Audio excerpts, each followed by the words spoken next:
Welcome to The Proof, the program powered by Africa Check, the continent's leading fact-checking organization. I'm your host, Judith Atibi, standing in for Dashan Usman. Today, widespread protests have rocked Kenya again in 2025, echoing the Gen Z-led demonstrations of 2024.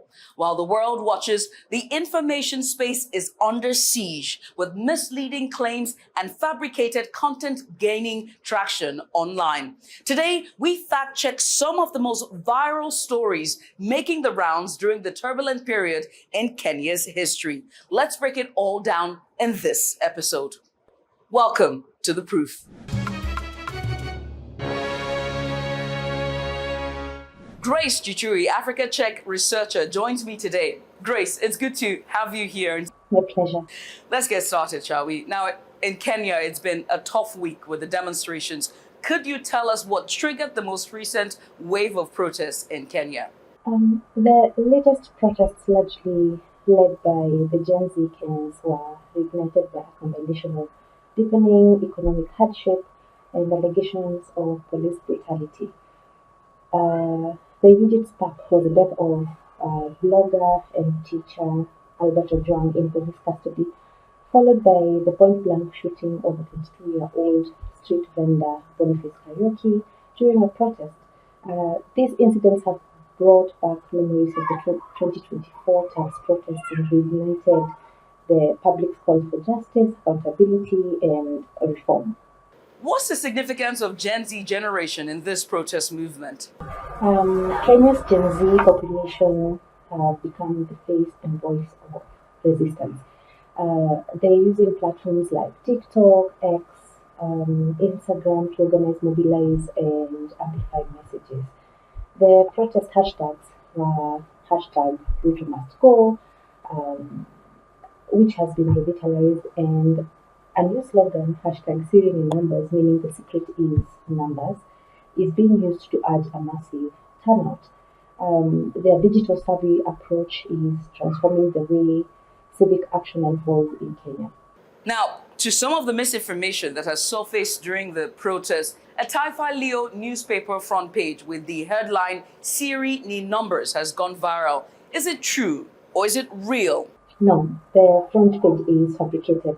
The font used in the image differs from the Taifa Leo's standard front page design, and the layout doesn't match the newspaper's typical format. And more importantly, Taifa Leo never published such a front page either in print or online. Yeah. Taifa Leo most likely published on the same day. So what was the real Taifa Leo front page headline on the 23rd of June of 2025? The actual headline for the day was Mchecheta wa siku ya Gen Z, which translates to Gen Z's Day Frenzy. It focused on the growing excitement and tension around the planned protests. The page featured prominent political figures including former Chief Justice David Maraga, Wiper leader Kalonzo Musyoka, and Eugene Wamalwa attending a public gathering, unlike the viral fake news. Now, the critical question here is, did Taifa Leo post the authentic front page on its official accounts? Taifa Leo regularly publishes its front pages on its verified social media accounts. And on 23rd June, it posted the real front page on its official X account, confirming that the viral Syrian in numbers edition was entirely fake.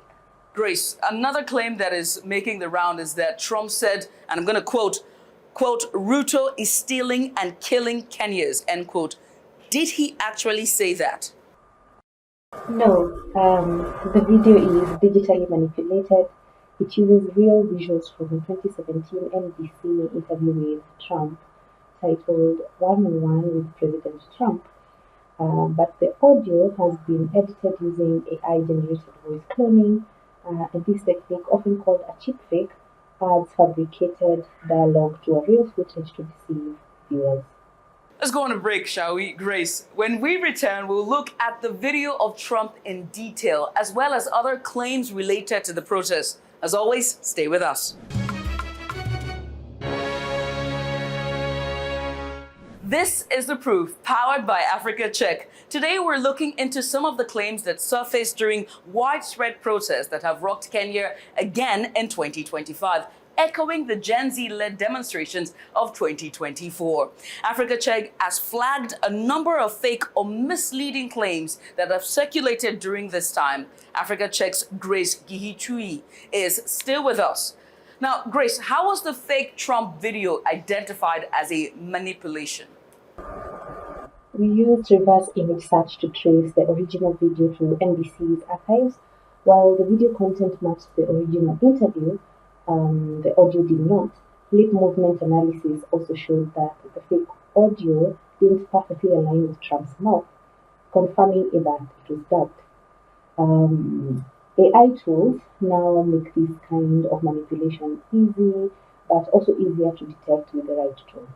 And has Trump ever made any public statement about Kenya's President William Ruto or the current protests? No, there is no public record, no speech, no interview, no official statement where Trump has commented on Kenya's protests or criticized President Ruto. If such a comment had been made, it would have garnered widespread international attention, and the claim is baseless and misleading. Now, there's a document that's circulating online that claims that Raila Odinga condemned the police shooting of Boniface Kariuki. Is this document legitimate at all? No, the document is fake. Though it uses the Raila Odinga Secretariat letterhead and appears professional, it did not originate from Odinga or his team. The Orange Democratic Movement, ODM, has publicly disowned the statement, calling it another fake one on its verified X account. And has Odinga or his office made any official comments about the police violence? Well, as of now, neither Raila Odinga nor his secretariat has released an official statement condemning the police shooting of Boniface Kariuki. Any genuine comment from a senior political figure would be released through trusted media outlets and ODM's verified platforms. I have to ask, how does misinformation thrive during moments of national crisis like these protests that we're seeing? Well, during crisis, people seek answers, clarity, and someone to blame. This emotional environment makes them more susceptible to misinformation, particularly content that confirms their fears or preconceived notions. Bad actors exploit this by crafting convincing fakes that go viral quickly, often before they're debunked. Yeah. And Grace, in any effort to stay informed, what can Kenyans do to protect themselves from fake news? Well, always pause before sharing. Verify content through trusted sources, official party accounts, reputable news outlets, and fact-checking organizations like Africa Check. If something looks sensational or too perfectly timed, that's a red flag. Check if major newsrooms are reporting it, and if not, it's highly likely to be false. Grace, thank you. And that will be all for now. Thank you so much for joining us. Thank you for having me once again.